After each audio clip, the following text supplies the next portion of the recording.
Gracias por continuar con nosotros. Estamos de regreso en este segundo día del 12º Foro Colombiano de Gobernanza de Internet.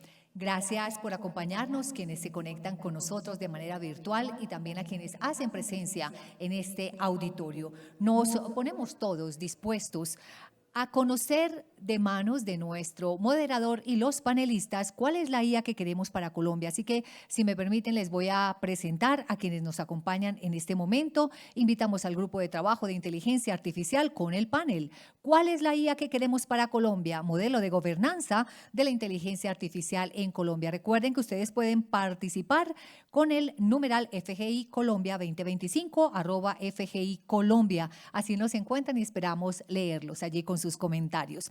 Invitamos para que nos acompañe como moderador del panel Umut Pájaro Velázquez, presidente de Internet Society Colombia Chapter. Como panelistas, invitamos a Pablo Nieto, gerente regional de políticas públicas de la Asociación Latinoamericana de Internet, ALAI, para la región andina. Hace parte también del grupo de panelistas Diana Dager, gerente de participación ciudadana en la Fundación Corona. Les damos entonces a ellos la bienvenida y quienes estemos aquí vamos a brindarles un aplauso para que empecemos esta jornada de la tarde con este panel de apertura. Adelante. Bueno, buenas tardes a todos y todas. Les agradezco mucho por estar aquí después del almuerzo. Sé que a veces es un poco complicado y especialmente en un día donde hay paro, para escucharnos a nosotros hablar de cuál es la gobernanza de inteligencia artificial que queremos en el país.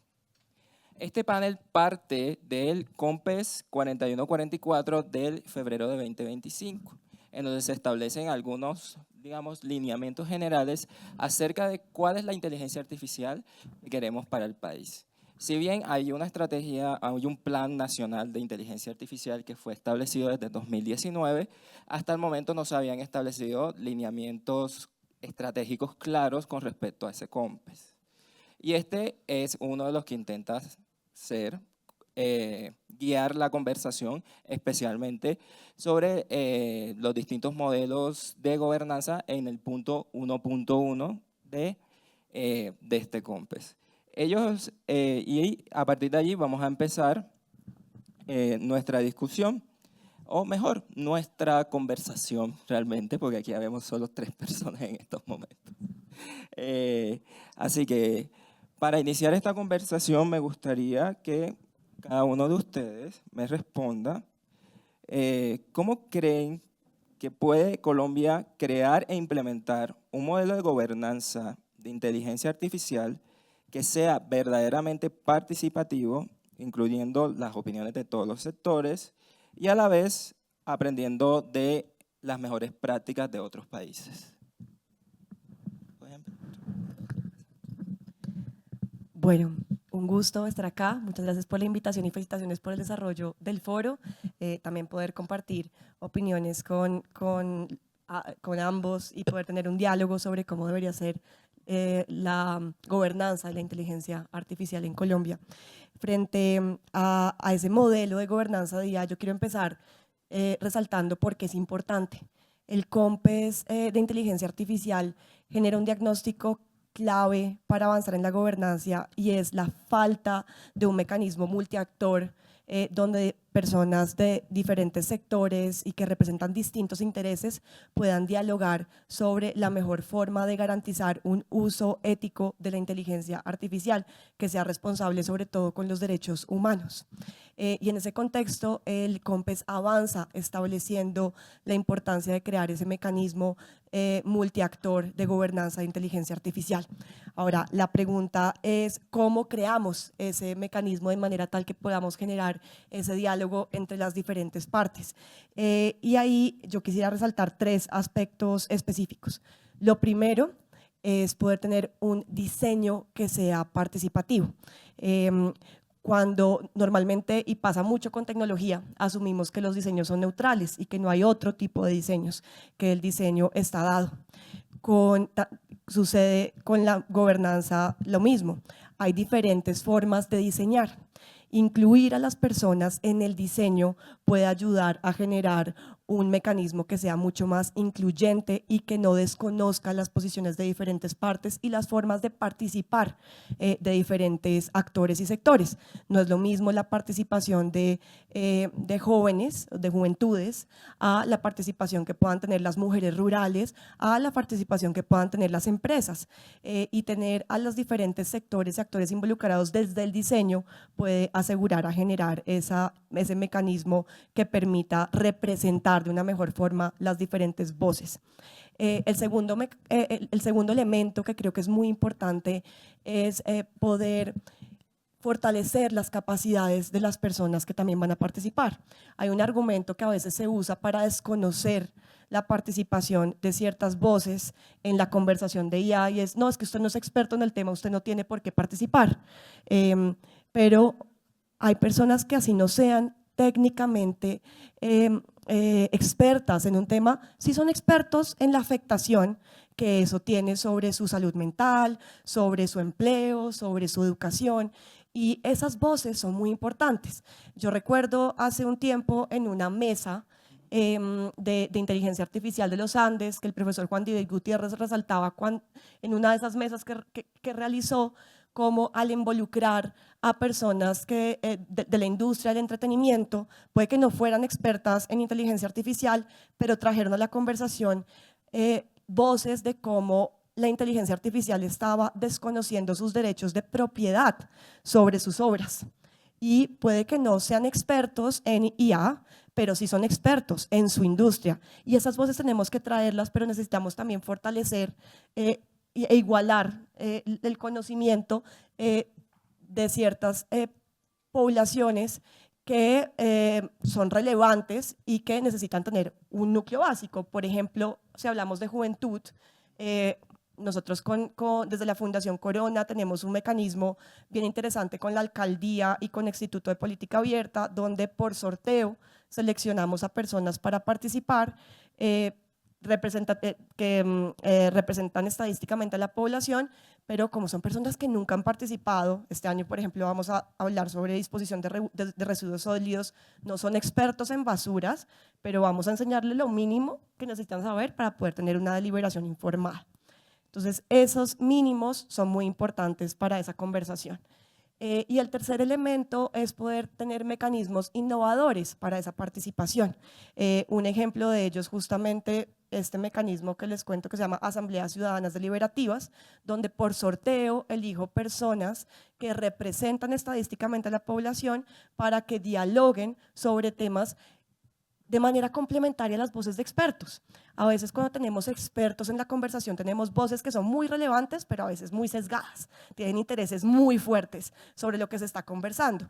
Si a la par de esas voces interesadas, que son muy importantes, traemos la voz también de diversas personas que generan consensos, que son elegidas estadísticamente, por sorteo representando estadísticamente a la población, te puede dar una visión también ponderada sobre la afectación en diversos grupos poblacionales del tema. Entonces, simplemente les doy el ejemplo de las asambleas deliberativas, porque en Europa se están usando mucho para traer diferentes voces a la conversación sobre regulación de inteligencia artificial, de manera tal que como complemento a las discusiones que está teniendo el Parlamento Europeo sobre el tema, se pueda traer también la visión de distintos grupos poblacionales que a veces no se llevan a esas discusiones. Entonces, simplemente lo dejaría ahí, esos tres elementos: desde el diseño garantizar una gobernanza multiactor, fortalecer las capacidades de la población para la participación y pensar en nuevas formas de involucrar esas voces. Bueno, muchas gracias. Pablo. Gracias, Umut. No, buenas tardes a todas y todos. Antes que nada, pues agradecer a la organización del evento, a Julián Casasbuenas, a Lilian, a todo el equipo de Colnodo, por supuesto a todos los miembros de la mesa de gobernanza de Internet en Colombia, que yo creo que pues nos hemos esforzado todo este tiempo, ya hace más de 10 años, en no solamente conversar desde los diferentes puntos de vista que existen en los temas de la agenda digital, sino en esforzarnos en resultados concretos como este. Yo creo que esto es una evidencia de que, a pesar de las diferencias que son normales en una democracia, por supuesto, podemos llegar a consensos para construir cosas, ¿no? Así que, verdad, felicitaciones por 12 años muy bien cumplidos. Bueno, como saben, pues yo represento a la Asociación Latinoamericana de Internet, que es una organización internacional que aboga por el desarrollo digital de la región desde la perspectiva de la industria de Internet. Más temprano, nuestro director ejecutivo Raúl Echeverría hablaba de la importancia y del ejemplo que es justamente la Mesa Colombiana de Gobernanza de Internet para la región. Hablábamos más temprano también con Umut de que esto no se ve en todos los países de la región. O sea, lo que uno percibe en Colombia, esta articulación, esta conversación tan fluida, la verdad es que es un ejemplo a seguir y pues así lo estamos tratando como de promover en otros países del mundo, de otros países de la región, sobre todo junto con otros actores que están involucrados en esto. Yo estoy completamente de acuerdo con lo que dice Diana, yo solamente complementaría con 2 puntos adicionales. Uno, que tiene que ver con, en cualquier ejercicio de política pública, la importancia de los diagnósticos, ¿no? Diagnósticos que se levantaron muy bien en este COMPES 41-44, pero que también nacieron desde el anterior COMPES, porque además Colombia tiene 2, a falta de uno tiene 2, que eso es un punto destacable si uno empieza a ver los índices regionales de inteligencia artificial. De eso seguramente hablaré más adelante, pero creo que dentro de ese diagnóstico la identificación, el mapeo de los actores interesados en esta conversación es sumamente relevante, pero no solamente identificarlos, sino entender cuáles son sus expectativas, cuáles son sus intereses y cuáles son sus capacidades para contribuir a los objetivos de política pública más generales de agenda digital que tiene el país, ¿no? Creo que aprender de las experiencias internacionales es sumamente importante y ahí también hacer un trabajo de diagnóstico en cómo la inteligencia artificial viene gobernándose y regulándose alrededor del mundo, pues digamos que es un punto de partida fundamental. La verdad es que todo esto tendría que ser un ejercicio reflexivo hacia cómo Latinoamérica y los países como Colombia deben empezar a construir marcos de política propios que respondan a sus necesidades y particularidades, porque un poco lo que hemos visto es que cuando se cierran los espacios de participación multiactor, lo que sucede es que se trata de implantar soluciones que se están viendo en otras partes del mundo simplemente porque ya se aprobaron y se discutieron y ya está. Y yo creo que eso es un error que estamos percibiendo aquí en Latinoamérica, por ejemplo, teniendo en cuenta la aprobación del Reglamento de Inteligencia Artificial Europeo, ¿no? Entonces, aquí en Latinoamérica más o menos un poco más de 1000 proyectos de ley que buscan regular de manera, la mayoría de ellos tengo que decirlo desafortunadamente, restrictivamente la inteligencia artificial y que tratan de adoptar ese modelo regulatorio de inteligencia artificial pues en países que, como digo, tienen una naturaleza y unas características completamente diferentes. Entonces, sin duda, identificar las tendencias regulatorias y de política pública que se vienen dando en todo el mundo, pues es un ejercicio fundamental para identificar aciertos, pero también desaciertos de lo que tenemos que tener en cuenta a nivel local, ¿no? Al final del día creo que lo que todos queremos es que los marcos que definamos entre todos sean eficientes y respondan a nuestras propias necesidades. Bueno, mencionaste el COMPES 41-44 al final, Pablo, y sería bueno que regresáramos un poco a la conversación acerca de ese COMPES. Y de allí que le haga la pregunta a los dos, esta vez vamos a invertir el orden, primero va Pablo y después Diana. Y la pregunta que les hago es, ¿cuáles han sido los principales avances y aprendizajes en la formulación del modelo a partir del modelo de inteligencia de gobernanza de inteligencia artificial a partir de la acción 1.1 del COMPES 41-44? ¿Y cuáles son los aspectos que ustedes consideran que requieren mayor atención? Sí, Humo, eso es una pregunta súper interesante porque desde la asociación, pues digamos que participamos activamente en estos procesos de diseño e implementación de políticas públicas digitales. Y justamente el Departamento Nacional de Planeación en su momento, estoy hablando del año pasado, nos invitó a participar de unas mesas de conversación en donde nos reunimos con varios aquí, ¿no? Todos los actores interesados, sociedad civil, la comunidad técnica, la comunidad internacional, por supuesto el sector privado, y las mismas autoridades públicas nos sentamos en un mismo espacio para identificar retos y oportunidades que una tecnología como la inteligencia artificial pues representa para Colombia, ¿no? Y estos espacios pues obviamente permitieron identificar no solamente los retos y oportunidades, sino también las diferentes perspectivas de cómo se debería gobernar la inteligencia artificial. Y yo creo que eso fue un ejercicio fabuloso, ¿no? Porque justamente la participación y poner sobre la mesa las diferentes perspectivas ayudan a encontrar marcos de política equilibrados, ¿no? Que no solamente busquen fomentar la innovación tecnológica, sino que también busquen proteger derechos, que es fundamental, digamos, en esta conversación. Y además de esas mesas de trabajo, pues el DNP, que de verdad tengo que reconocer ese trabajo que hicieron, pues complementó el ejercicio con unos periodos de consultas para comentarios, digamos, me parece bastante razonables, en donde pues las diferentes organizaciones presentaron formalmente sus comentarios escritos ya un poco con análisis técnicos más detallados y digamos que pudieron también pues tener el registro de si efectivamente sus comentarios y sus observaciones fueron reflejadas en el documento final. Y a mí me parece que eso es un ejercicio fantástico, porque ahí sí es cuando las organizaciones dicen, ah, mi voz fue escuchada, ¿no? Y creo que en términos generales, pues el resultado fue, como lo digo, un documento de política pública bastante equilibrado, que me parece que incorporó las opiniones de la mayoría de los actores.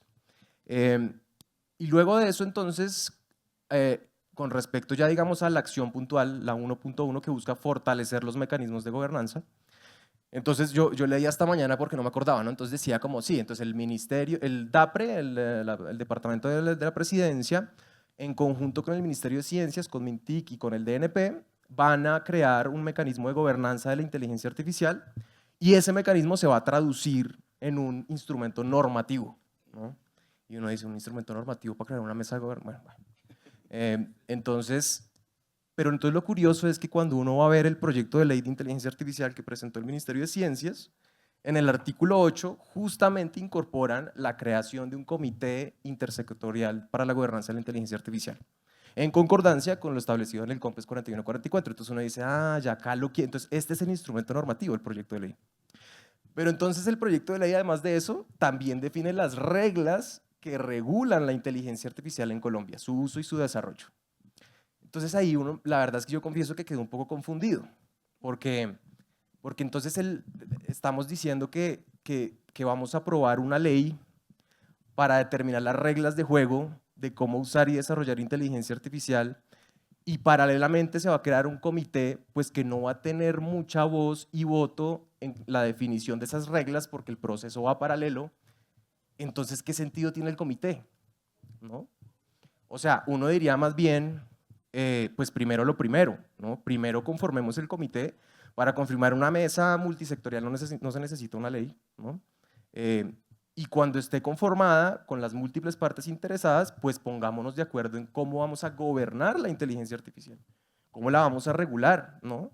Teniendo en cuenta las diferentes perspectivas. Entonces yo creo que un aprendizaje temprano, ¿no? Porque de todas maneras la acción está para implementar durante este año, es que pues sí vemos que hay como un afán, ¿no? En sacar adelante una regulación que puede ser precipitada, me parece a mí, sin tener los mecanismos de gobernanza necesarios para determinar entre todas las múltiples partes interesadas cuáles van a ser esas reglas. Gracias. Bueno, yo concuerdo con lo que estableces, primero sobre lo beneficioso que fue generar un diálogo previo a la estructuración del COMPES, que permitió enriquecer el resultado final de la política pública, y también coincido en que hay unos retos de articulación tanto normativa como institucional para la creación del mecanismo, pero le sumaría algunas ideas a la pregunta que haces. Primero, sobre los avances del COMPES frente al mecanismo de gobernanza de inteligencia artificial. Creo que hay un avance que es muy importante reconocer, y lo mencionaba anteriormente, y es el propio reconocimiento de la necesidad de crear un mecanismo de gobernanza de inteligencia artificial. El COMPES claramente en el diagnóstico determina no hay un mecanismo claro donde puedan dialogar e interlocutar las diferentes partes interesadas en inteligencia artificial, y esto tiene que quedar establecido porque hay muchas mesas informales, pero no hay claridad de cuál es la forma de ponernos a dialogar sobre ese tema. Entonces, la creación de justamente el lineamiento 1.1, donde se establece hagamos una mesa de gobernanza de inteligencia artificial, ya es un avance en sí mismo. un aprendizaje especial frente al tema, y creo que acá también reconociendo el esfuerzo estatal al respecto, ha habido una interacción muy interesante entre la sociedad civil y MINTIC, DAPRE y DNP para crear justamente algunos lineamientos e insumos en torno a ese mecanismo de gobernanza. Desde el Comité de Estado Abierto de Colombia, que básicamente está compuesto por instituciones estatales y organizaciones de la sociedad civil, de la cual somos parte DataSketch, el Instituto Anticorrupción, Corlide y Fundación Corona, nos llamaron desde ese comité a que pensáramos juntos la creación de ese mecanismo de gobernanza. Y en ese contexto ha sido muy interesante y provechoso poder colaborar de manera conjunta con el Estado para pensar cuál es la mejor forma de crearlo. Y hay muchos retos en ese contexto. Si bien ya se ha hecho un mapeo justamente sobre actores, sobre necesidades, y la próxima semana incluso aprovecho para invitarles, tendremos una mesa de trabajo sobre este tema en el externado. Creo que hay dos elementos que requieren mucha atención en este momento.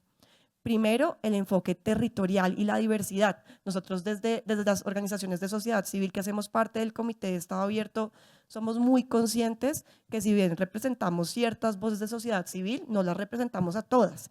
Y sobre todo, si bien tenemos una organización Corlide que es de Medellín, no tenemos una representación territorial suficiente. Entonces ahí hay un elemento de representación tanto territorial como poblacional, que si bien hemos tratado de superar a través del mapeo de diferentes mesas de discusión, tenemos un gran reto sobre cómo lo vamos a superar, sobre todo pensando en términos de brecha digital y cómo hacemos para los que ya están por fuera no se sigan quedando por fuera, lo que famosamente se llama el efecto de San Mateo, ¿no? Los que ya están tienen más y los que tienen menos, pues más se van a quedar atrás.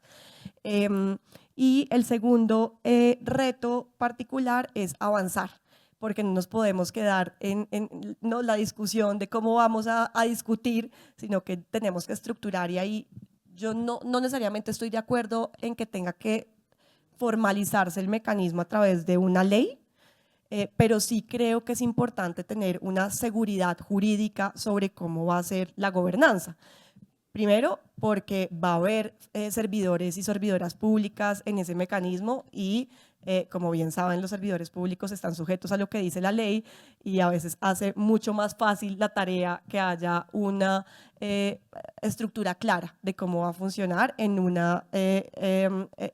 algún tipo de fuerza normativa. Que sea una ley, que sea un decreto, que sea una resolución, lo importante es que tenga seguridad jurídica y que se cumpla. Entonces tenemos esos dos grandes retos: poder avanzar en el enfoque territorial y poblacional, pero también avanzar en que haya un mecanismo pronto.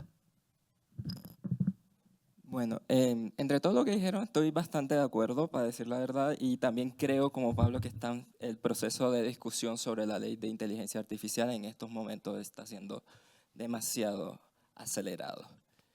No entiendo por qué le pusieron urgencia a un proyecto que debe tener mucha más discusión, que debe incluir a todas las partes interesadas, como muy bien mencionabas, Diana, y que no debe ser como que tan centralizado, porque tengamos, como muy bien lo has explicado, la sociedad civil que está participando está ubicada en Bogotá.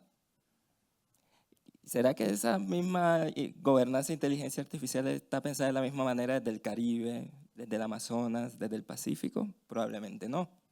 Entonces, también sería bueno que la discusión se ampliara más y que esa mesa realmente pudiera tener más tiempo para poder establecer ese marco normativo que realmente proteja no solamente la mesa, sino que logre tener la IA que realmente queremos para el país. Bueno. Teniendo en cuenta lo que hemos dicho hasta ahora, creo que más o menos ya lo han respondido también, pero quiero para que se puedan explayar un poquito más explicándolo. Les hago la pregunta: ¿cuáles son los principales riesgos de no contar con una gobernanza de múltiples partes interesadas sólida de la IA en Colombia? ¿Quién? Empieza cualquiera de los dos. Ahí decidan ustedes. Perfecto, bueno. Yo quisiera tratar tres tipos de riesgos principales, uno más procedimental y dos sustanciales. Voy a empezar por los sustanciales, que son muy importantes. Lo primero es que la inteligencia artificial ya está causando efectos en la sociedad. El área en la que yo más trabajo es en democracia. Tenemos elecciones a Congreso y a Presidencia del próximo año, este año a consejos de juventud y a consultas de partidos, y hay unos riesgos muy altos que ya se están materializando en términos de desinformación, de fraude a las reglas electorales en términos de financiación de campañas, de posibles vulneraciones al sistema electoral, por ejemplo, de desinformación sobre cómo van a operar las elecciones, y todos estos son riesgos que afectan los derechos de las personas. Si no avanzamos pronto en una forma de conversar como sociedad en la que podamos ponernos de acuerdo sobre qué vamos a hacer frente a estas afectaciones a los derechos humanos que ya están pasando, no es el futuro, es hoy, pues cada vez va a haber más afectaciones en las que no vamos a tener claridad sobre cómo se resuelve. Entonces, digamos que la afectación se va acumulando sin que haya una respuesta rápida, y vamos a depender, como ya lo estamos haciendo, de que haya unos procedimientos judiciales que no son pues tan rápidos como se quisiera y que no tienen unas reglas uniformes, sino que dependemos del precedente judicial. Esa es una afectación, los derechos. ¿Qué tipo de derechos? Tenemos diferentes tipos de derechos y depende de los casos concretos.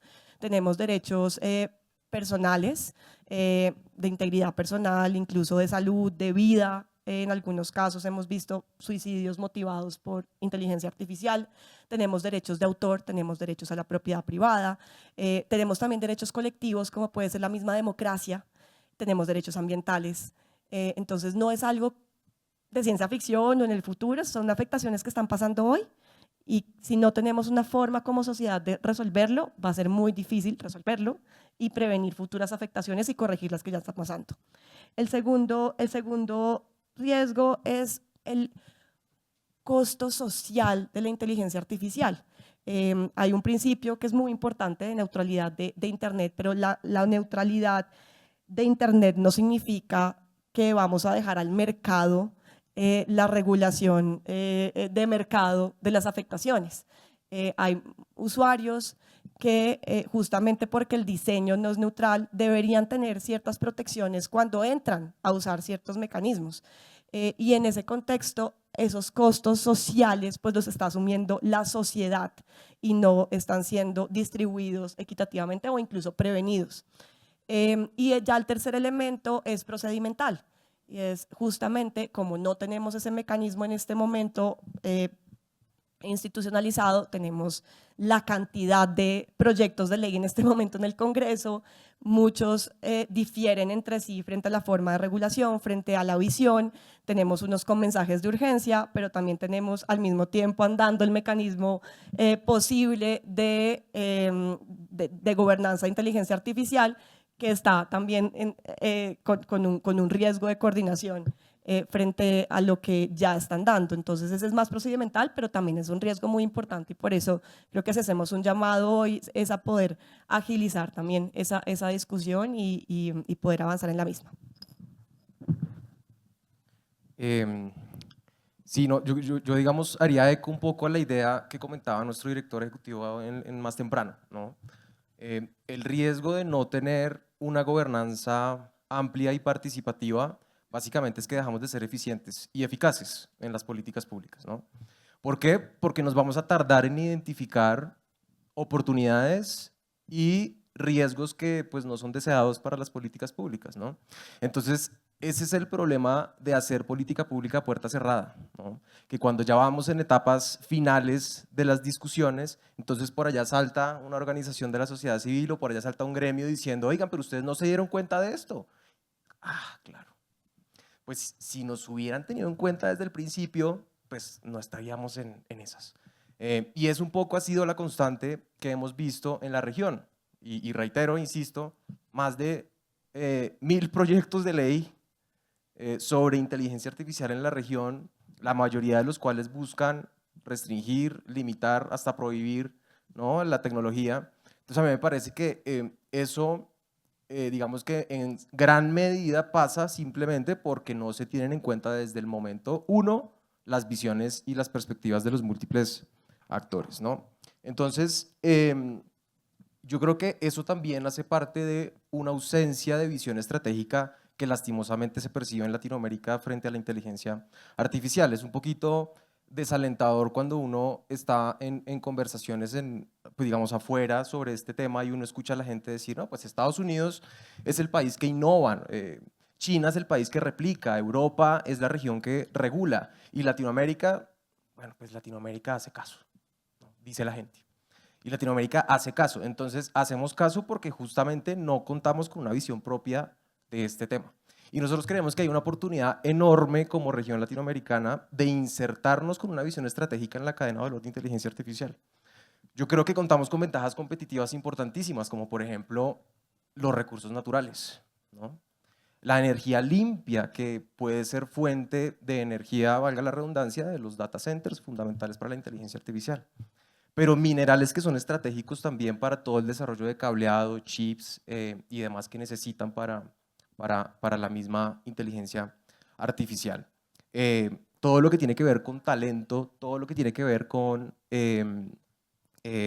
datos, ¿no? Creo que son elementos que podemos desde Latinoamérica, si es que logramos construir una visión estratégica, digamos que nos una, podemos lograr insertarnos en esa cadena global de inteligencia artificial y de alguna manera generar algún tipo de valor agregado.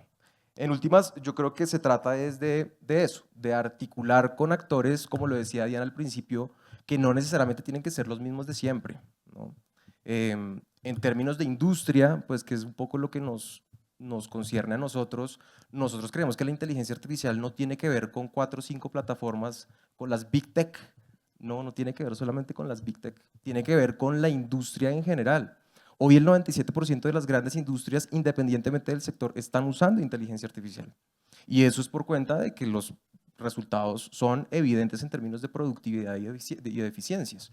Entonces yo creo que sí hay que abrir la mesa, no solamente, digamos, a este nicho cerrado que conversamos todo el tiempo de estos temas, sino también a otros actores que puedan aportar otras visiones distintas y que puedan contribuir de alguna manera a generar esa visión estratégica que nos inserte en este mundo de la inteligencia artificial. Bueno, sí, sería bueno, por ejemplo, tener, no solamente pensar la inteligencia artificial desde el marco de los derechos de todas las poblaciones, sino también pensarla en el caso de Latinoamérica como, qué sé, puede ponerlo en estas palabras, tener la oportunidad de desarrollarlas desde aquí mismo y tener marcos regulatorios que también faciliten esa innovación también desde acá. Entonces, ¿qué creen? ¿Cuáles son los elementos ustedes que creen que pueden incluirse, que fomenten la innovación y el desarrollo de la IA dentro de Colombia? Porque deberían haber unos elementos previos para que eso pueda desarrollarse. ¿Será que Colombia los tiene? ¿Ustedes qué opinan? Empecemos con Diana. Gracias. Yo creo que algo muy interesante que todavía nos falta por dialogar es qué tipo de innovación queremos. Porque a veces hablamos de innovación y de una vez creemos que es deseable, y tal vez no toda innovación es deseable. Que sea algo nuevo y brillante no significa que sea positivo per se.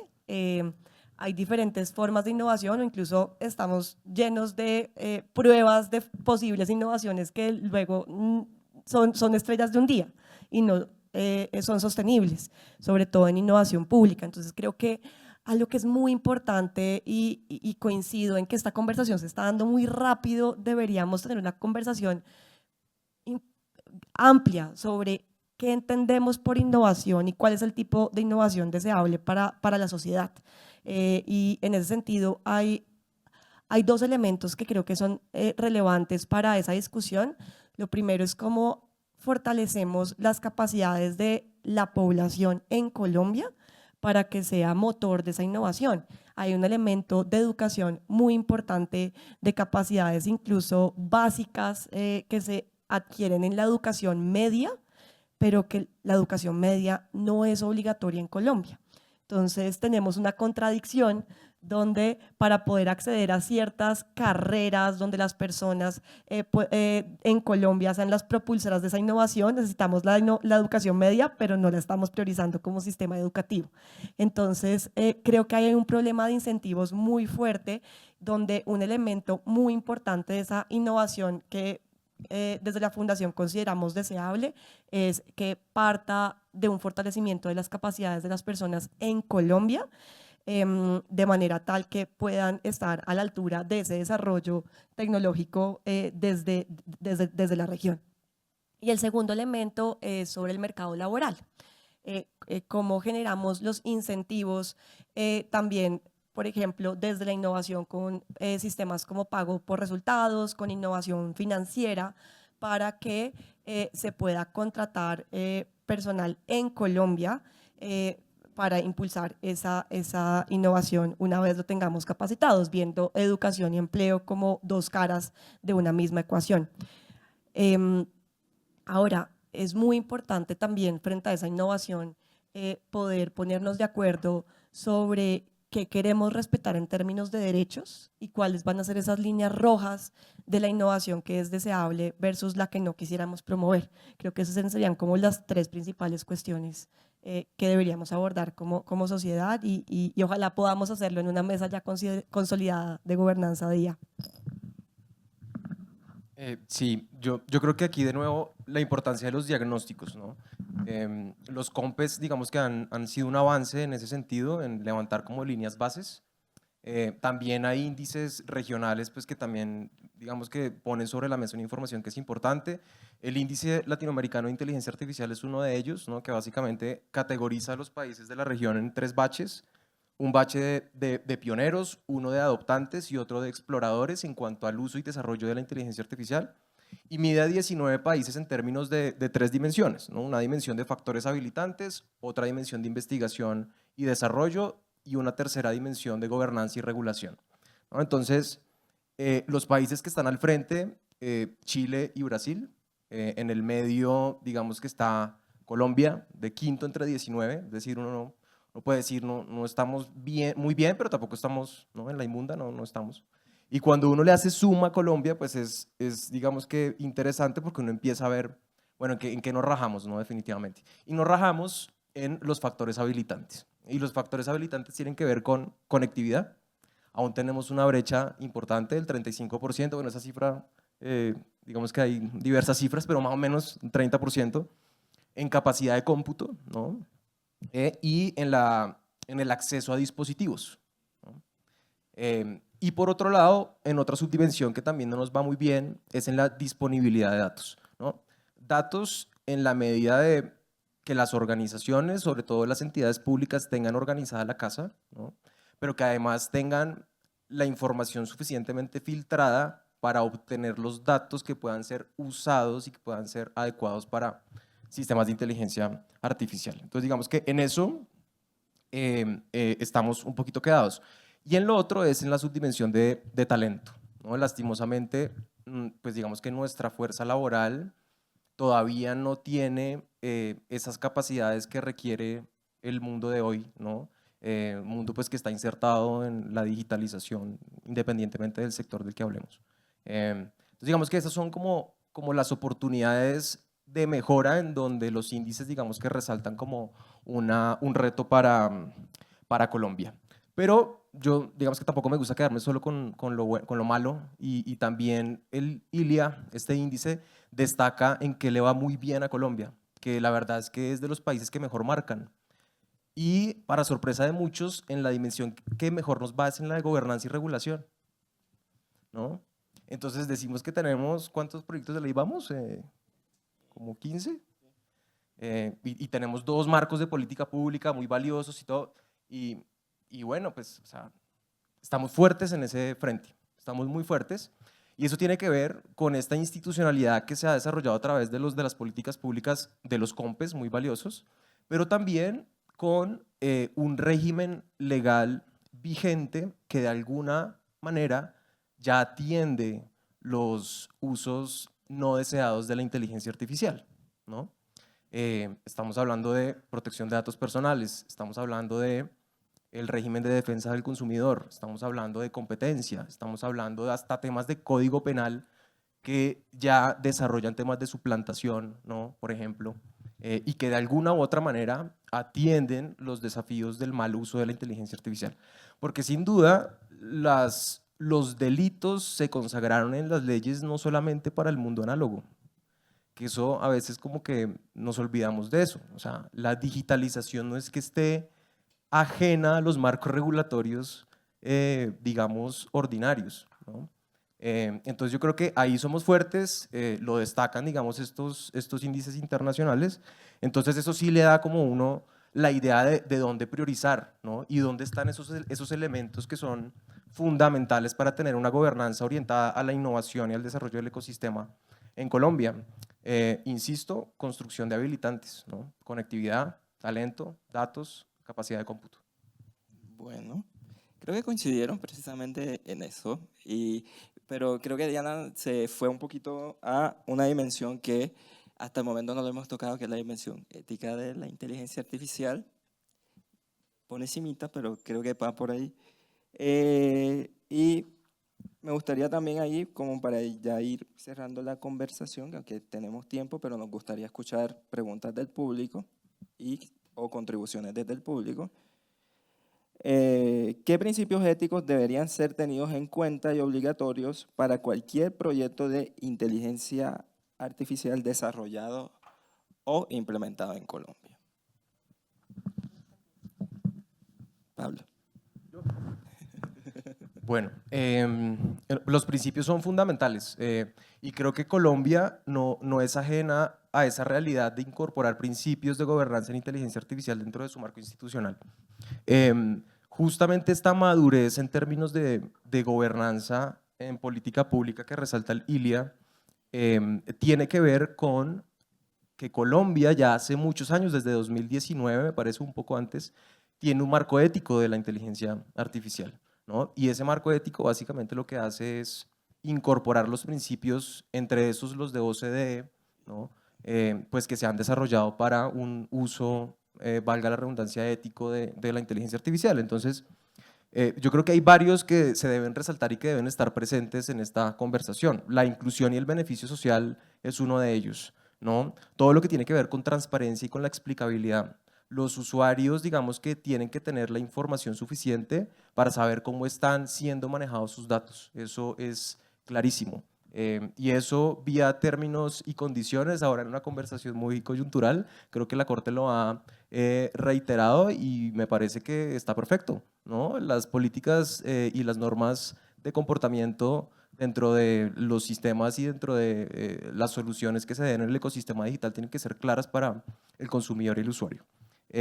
Todo lo que tiene que ver con protección de datos es fundamental, ¿no? Y creo que Colombia ahí se destaca en la región por tener un régimen de protección de datos, la Ley 1581, que justamente está también ahora en el Congreso a puertas de una discusión para su actualización, pues que de todas maneras sí es bastante garantista y digamos que tiene, es de avanzada si uno lo pone si uno la compara con otros países de la región. Todo lo que tiene que ver con la responsabilidad me parece también fundamental. Una responsabilidad, pues por supuesto que tiene que ser, digamos, muy bien definida para cada uno de los actores que integran la cadena de valor de inteligencia artificial.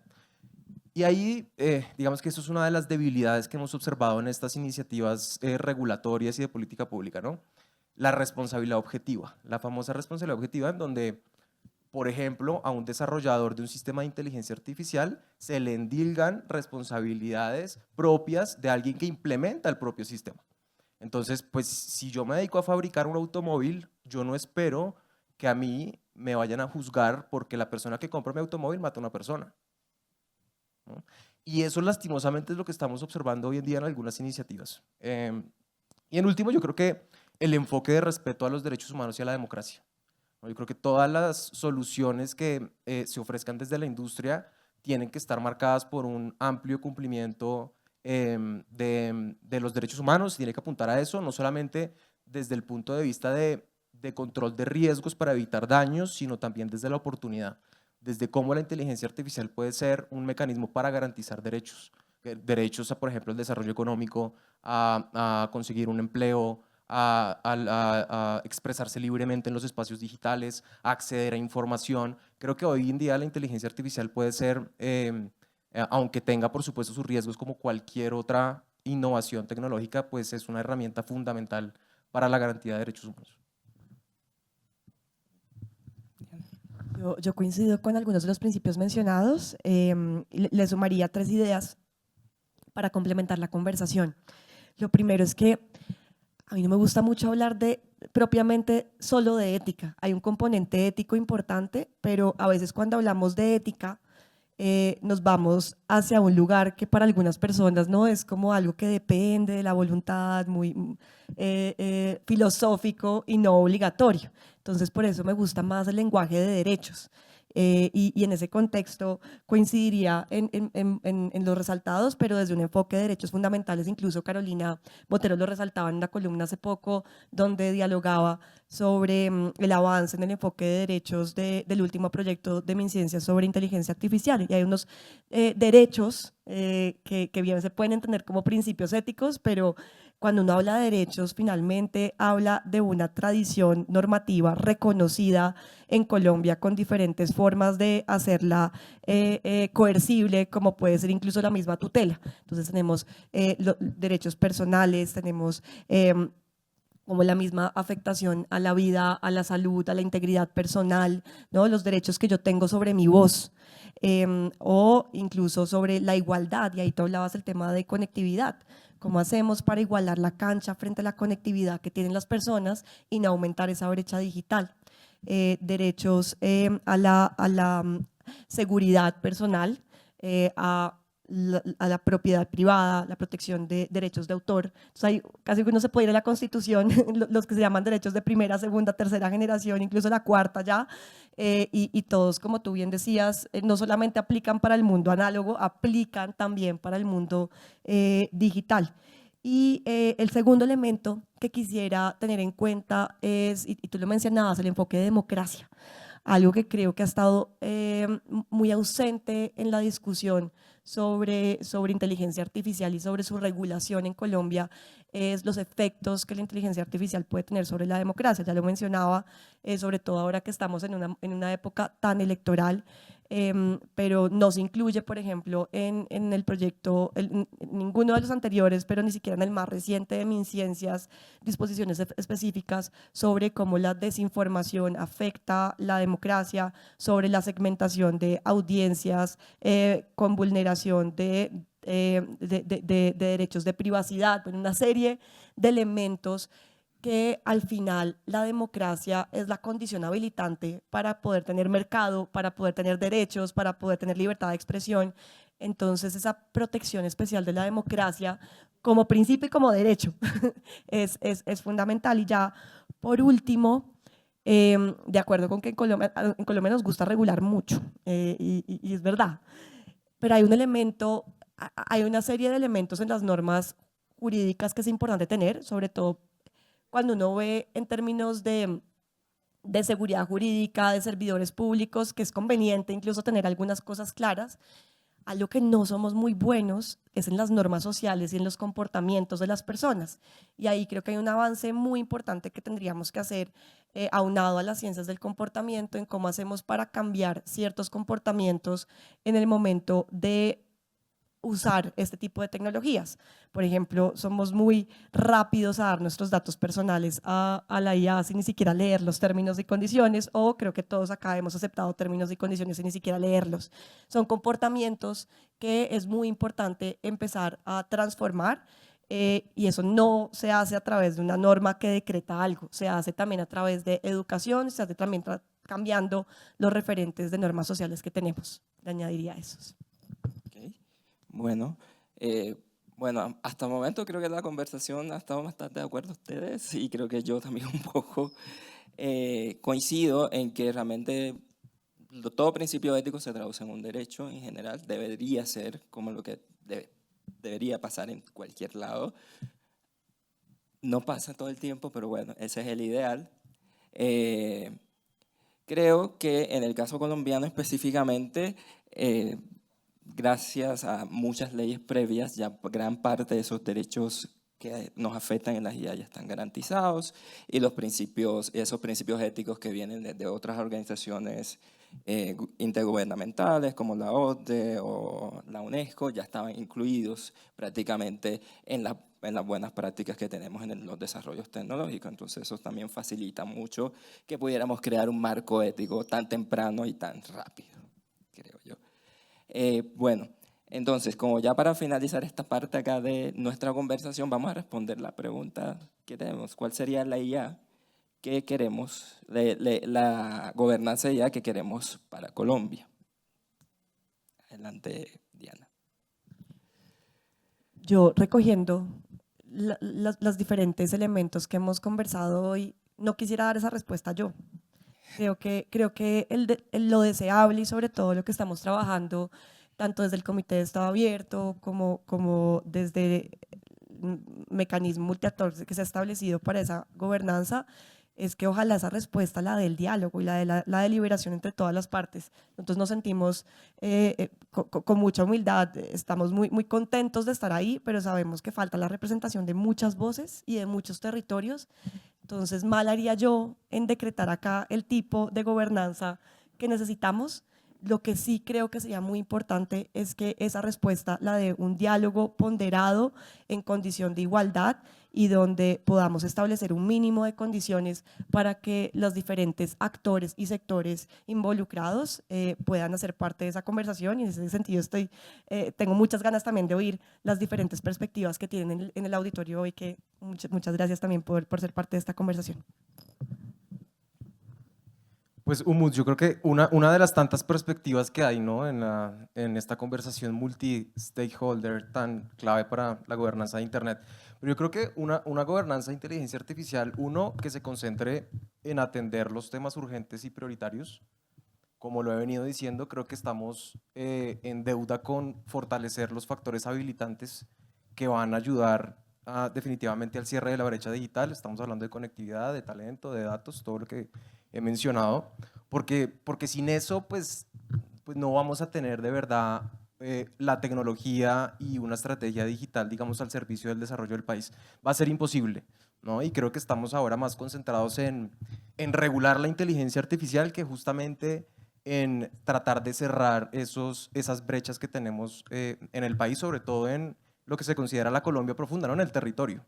En segundo lugar, una gobernanza, yo creo que no ignore los marcos legales vigentes, ¿no? Insisto, yo creo que ya, como lo he venido diciendo, Colombia cuenta con marcos suficientemente rígidos en materias conexas que pueden de alguna manera abordar los malos usos o los usos indeseados de la inteligencia artificial. No queremos sobreregular, no queremos generar sobreposiciones regulatorias que puedan no solamente generar incertidumbre jurídica, sino complicarle la vida a las mismas autoridades que tienen que hacer valer la ley, ¿no? En tercer lugar, yo creo una gobernanza de inteligencia artificial pues que esté alineada con los desarrollos de política pública que ha desarrollado el país. Y reitero, los dos COMPES creo que nos dan una institucionalidad muy importante en términos de qué hacer, una hoja de ruta clara, pero también en términos de diagnósticos. Y en último lugar, yo creo que una gobernanza pues que no esté, o más bien que esté alineada con la discusión internacional, ¿no? Porque la inteligencia artificial, digamos que es un fenómeno global. Y vamos a necesitar mucha cooperación para no quedar aislados por decisiones apresuradas, precipitadas en este asunto.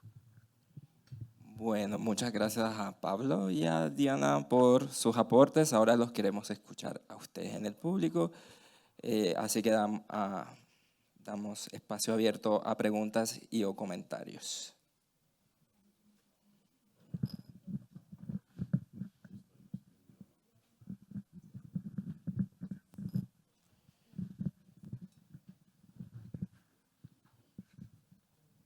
Gracias, buenas tardes. Mi nombre es John Gutiérrez, trabajo en la Fiscalía y soy el intérprete de lengua de señas de la Fiscalía.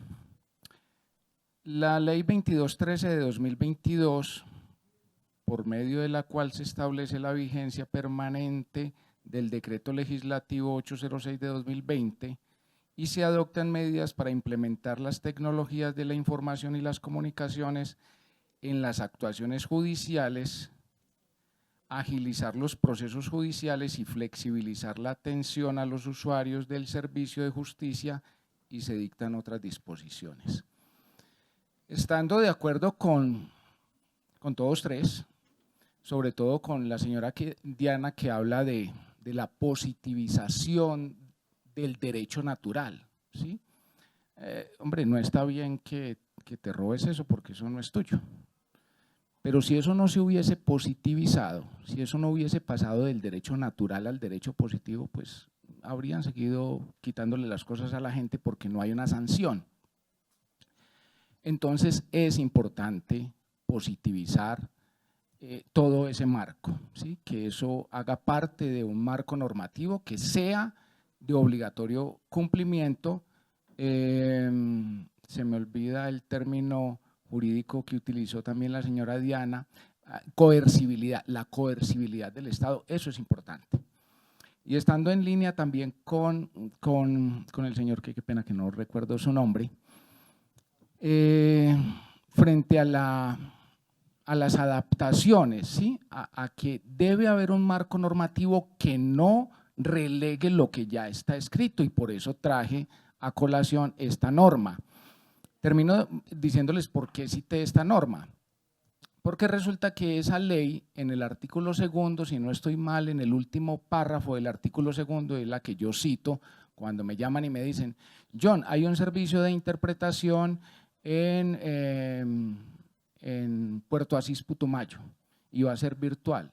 Les digo, no puede ser virtual, porque la misma norma está diciendo que cuando se trata de atención a poblaciones con discapacidad y a poblaciones que no tienen acceso al internet y que están por allá en apuros colgando un celular en un árbol sin conectividad, sin saber realmente cómo funciona el equipo, pues va a terminar condenado porque no se prestó un servicio de interpretación correcto, porque no se entendió, ¿sí? Resulta que la lengua de señas es una lengua visogestual, no es oral. Y cuando se hace una interpretación virtual, se pierde el 50% de lo que realmente se quiere decir. Todo esto para decirles que estoy de acuerdo con que debe ser positivizada la norma y debe tener esa norma que se genere, que repito, también estoy de acuerdo con ustedes que no tiene que ser ya, que tiene que ser discutida con todas las comunidades, ¿cierto? Debe conservar los ajustes razonables y los ajustes de procedimiento de la Convención de los Derechos de las Personas con Discapacidad, que para Colombia es la Ley 1346 de 2009. Muchas gracias.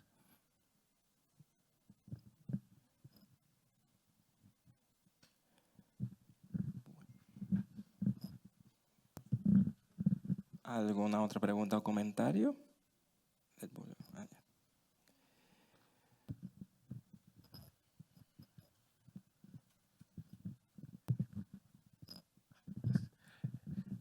Bueno, buenas tardes, gracias Diana, Pablo, Umut, por la presentación.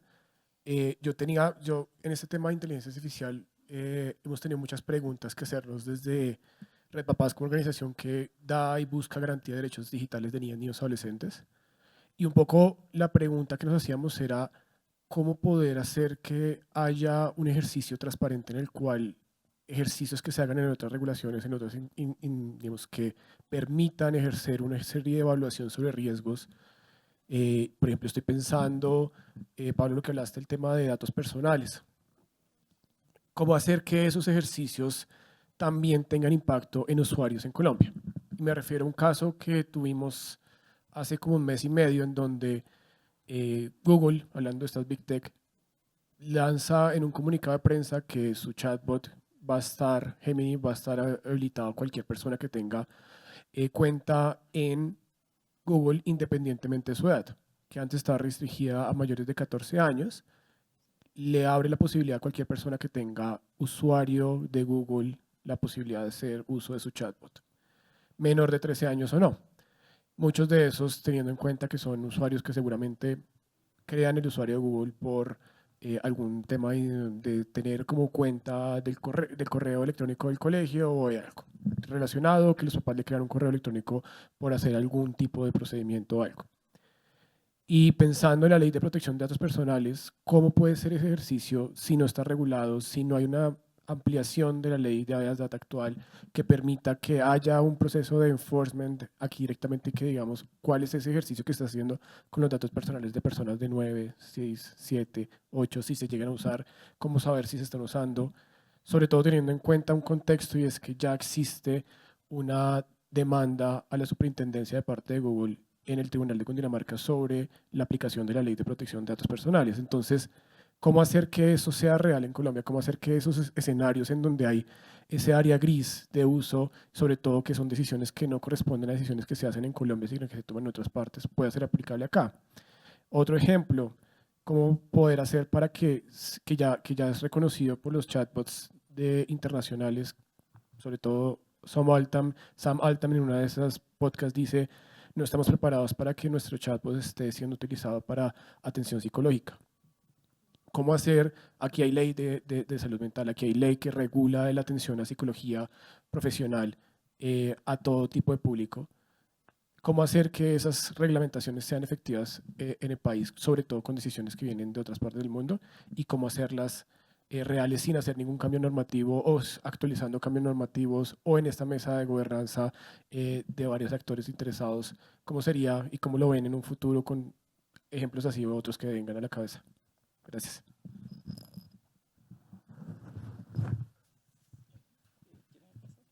Sí, yo puedo responder. Gracias por la pregunta, Alejandro. Yo no puedo responder en nombre de Google porque no trabajo en Google, pero sí puedo dar como una perspectiva de industria más que todo, ¿no?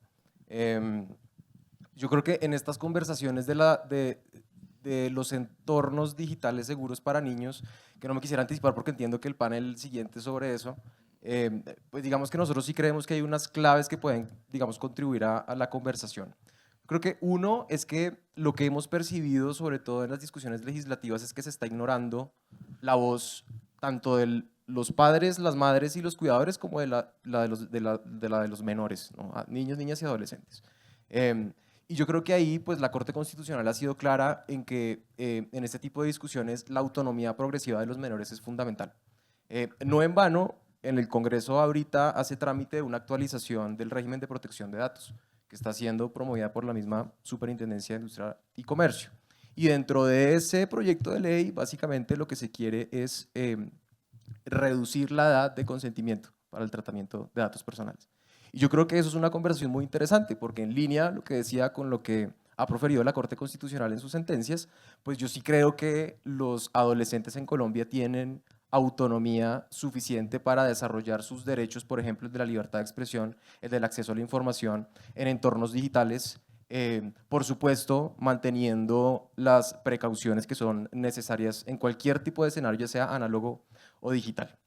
Entonces, digamos, ese punto, ¿no? Reconocer, no ignorar la autonomía progresiva de los menores, que digamos que ha sido una constante en la jurisprudencia de Colombia. En segundo lugar, yo creo que esto tiene que ser acompañado sin duda alguna por un trabajo de alfabetización y de empoderamiento de padres, madres y tutores, ¿no? Aquí, bajo un principio que yo creo que nos une a todos, y aquí que veo a los colegas de la CRC, bajo el principio de corresponsabilidad, ¿no? Aquí todos tenemos que aportar en esta conversación para garantizar efectivamente esos entornos seguros.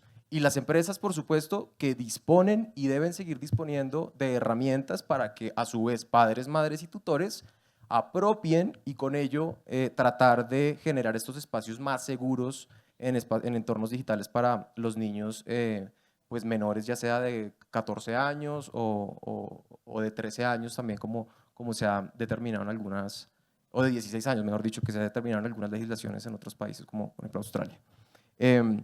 Y yo creo que el otro punto tiene que ver con seguir fortaleciendo la articulación intersectorial, que tiene que ver con gobernanza, un poco sí, pero por ejemplo, yo puedo poner el caso de empresas, por ejemplo TikTok, ¿no? Que dentro de sus digamos, directorios incorporan representantes de la misma sociedad civil para tomar las mejores decisiones en torno a cómo se deben garantizar y cómo se deben ofrecer esas herramientas orientadas a garantizar espacios seguros para niños. Entonces, yo creo que ese fortalecimiento intersectorial de abrirle la puerta a la comunidad técnica, pero también a la sociedad civil en cómo se toman las decisiones en los desarrollos tecnológicos, pues es fundamental para prevenir, digamos, los riesgos. Si quieres, hago un comentario breve. Vale. No, yo quiero complementar algo que dijo él sobre el desarrollo la inclusión de menores en la parte del diseño y desarrollo técnico de las tecnologías. Creo que a eso tiene que venir y para eso tenemos que desarrollar estándares. Bueno, la IEEE en estos momentos está trabajando en un estándar precisamente para empezar a incluir a menores de edad en las tecnologías que los afectan directamente a ellos. O sea, un estándar técnico que deben seguir toda aquella persona que desarrolle una tecnología cuyo usuario final sea potencialmente un menor de edad. Entonces, esas discusiones ya se están dando a nivel internacional como para empezar también a tener en cuenta que en algún momento va a aterrizar en Colombia eso.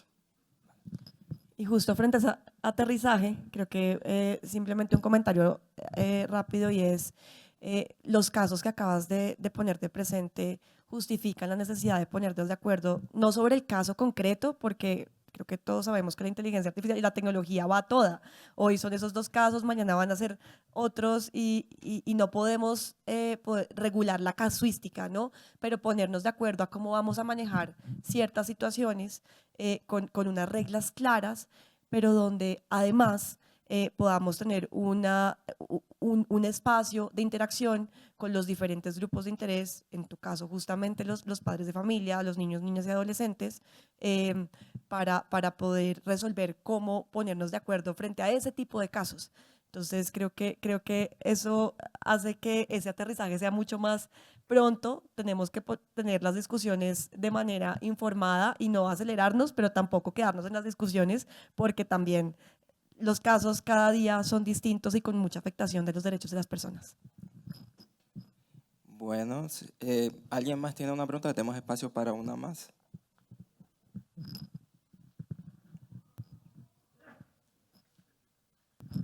Hola, mi nombre es Sanjay. Mi organización es Sole Colombia. Nosotros trabajamos en el aprendizaje autoorganizado. Demostramos a la gente cómo aprender a aprender en grupos usando el Internet. Y una de las cosas que me hace pensar es como que toda esta conversación sobre gobernanza es como haríamos una conversación de gobernanza en el siglo XX.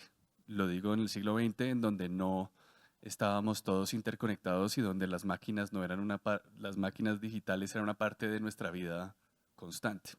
Y a lo que quiero ir yo un poco es que, escuchándolos hablar, ¿no? Me gusta mucho que la gente se siente a deliberar, pero digamos que la pregunta que yo me hago es sobre uno cómo delibera con las máquinas y con los creadores de las máquinas. Ellos ponen unas reglas, o sea, la democracia de hoy es una democracia que está determinada por los que crearon las máquinas con las cuales ahora nos relacionamos como humanos, ¿no? Entonces sufrimos por la desinformación, sufrimos por la soledad. Lo que tú dices que le pasa a los niños le pasa a los adultos también, a los adultos mayores, ¿no? A mis papás. O sea, a todos nos está pasando y como que en realidad sí hay una gente que está poniendo unas reglas de interrelaciones que nos imponen a todos. O sea, cuando yo entro en un celular inteligente y tengo que crear una cuenta de correo de Google para poder usar solo el sistema operativo, ya me están diciendo las reglas de esta democracia son las que yo le voy a decir. Entonces, a mí lo que me preocupa un poco y pongo ahí es cuando veo la pregunta ¿cuál es la IA que queremos para Colombia? En realidad lo que siento es cómo hace uno para que efectivamente todo el mundo interconectado, como nos estamos interconectando, y todos los que no están conectados sí tienen un espacio para hablar en esa conversación, porque en realidad pues el ejercicio de la democracia deliberativa era porque no había la posibilidad de estar conectados. Pero ahora todo el mundo tiene la posibilidad de estar conectado y oír el cuento de un tipo que gobierna en Estados Unidos y todo el mundo le pone atención, pero nadie le pone atención a alguien que está en el Cauca o en Bogotá o en Tenjo, a las afueras de Bogotá. Nadie le está poniendo atención a esa persona. ¿Por qué? Porque unos tienen unos mecanismos que la tecnología les permite tener más voz, más voto y más poder, digamos. Entonces, la pregunta para mí es realmente qué significa gobernanza como en el contexto de este mundo interconectado. Porque siento que la conversación ha sido un poquito acerca de la gobernanza en un contexto, digamos, menos conectado de la era, antes de la era digital.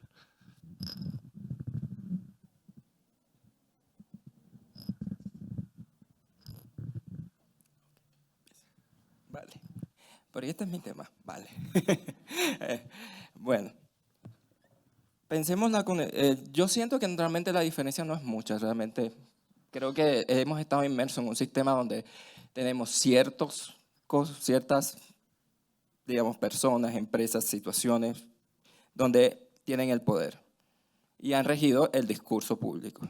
Siempre ha habido esas dinámicas dentro de las sociedades. Eso no es ajeno. Lo que cambia ahora en el siglo XXI es que estamos habilitando, o de cierta manera, a que todos tratemos de llegar de nuevo a ese ideal de que todos realmente tenemos la misma participación, el mismo poder de participación. Que realmente todas las decisiones que vamos a tomar son mucho más consensuadas, mucho más deliberativas, llevan más tiempo, y por eso creo que en muchos de los marcos de gobernanza de Internet nosotros no tenemos literalmente normativas fijas, sino normativas que van cambiando en el tiempo. ¿Por qué? Porque siempre están en constante debate. Pues siempre va a aparecer un actor que va a ponerle, por así decirlo, la piedra en el zapato a alguien que esté arriba. ¿Ya?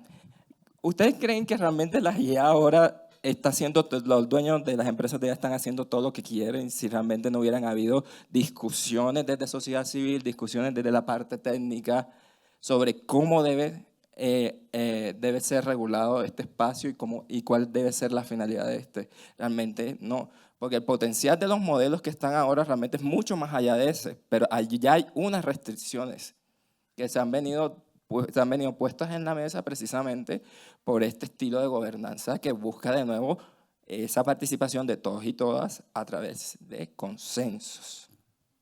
O sea, son decisiones un poco que estamos tratando de llegar de nuevo a ese ideal que teníamos en el principio, porque al parecer lo olvidamos en algún momento, y ahora estamos tratando de rescatarlo, pero usando las tecnologías.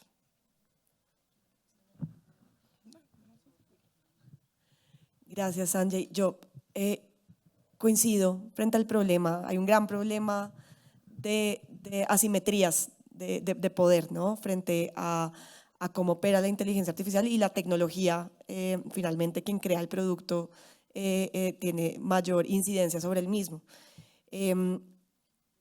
Parte de lo que permite la gobernanza es justamente que diferentes actores interesados hagan cierta contraposición para que no sea solamente quien crea la tecnología quien tenga el poder de decisión sobre cómo se usa, sino para que ojalá las decisiones que se tomen en ese mecanismo de gobernanza puedan tener algún tipo de incidencia sobre la afectación de la tecnología.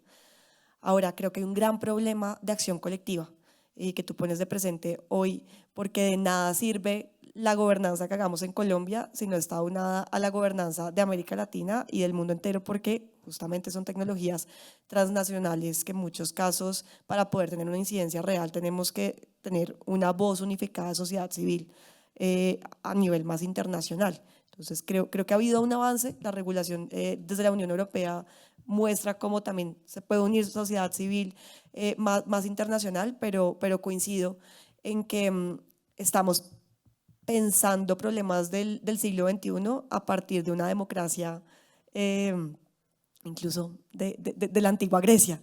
Genera un reto muy grande como sociedad, pero sí creo que un gran avance es podernos al menos poner de acuerdo en generemos un mecanismo donde diferentes actores y sectores podamos dialogar sobre cómo queremos manejar esto. Nos falta mucho, pero vamos andando.